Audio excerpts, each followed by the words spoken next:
Magagalit ang mga tao. Yun ang klaro. Because the survey already shows the super majority of the Filipino people who are waiting for this trial, no?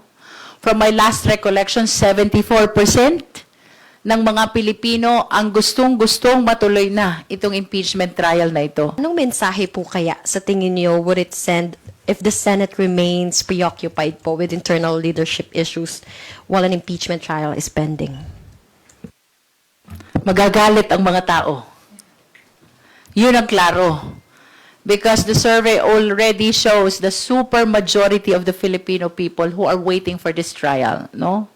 From my last recollection, 74% ng mga Pilipino ang gustong-gustong matuloy na itong impeachment trial na ito. And remember, the allegations in the present articles of impeachment are the same allegation in the articles of impeachment back in the 19th Congress. Ibig sabihin, we are dealing with the same questions on threat, confidential fund, bribery, and unexplained wealth. Which means, simula 19th Congress hanggang sa oras na ito, wala pa pong naririnig na kasagutan ang sambayanang Pilipino. So to your question, kung anong magiging consequence, anong reaction ng mga tao, certainly from my end, magagalit ang mga Pilipino if we keep on delaying this impeachment trial. Siguro ang dagdag ko na lang din, ang mensahe kung magkakaroon ng tuloy-tuloy na pagkakaroon ng delay ay isang araw na naman na hindi nauuna ang pananagutan. Isang araw na naman na hindi na pa-prioritize yung tanong, asan po ba napunta yung pera ng taong bayan?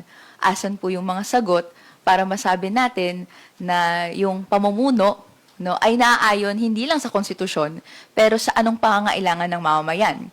Kaya nga po, as the days go by, nakita nating tumataas yung mga humihiling na magsimula na ang paglilitis. Dahil the longer this goes on, the longer these issues are unresolved, mas nararamdaman ng mamamayang Pilipino na hindi inuuna yung mga panawagan nila.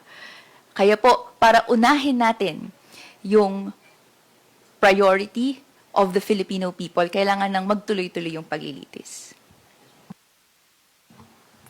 Matagal nang iniintay ng sambayan ng Pilipino ang makita ang ebidensya at malaman ang katotohanan dito sa impeachment case na ito.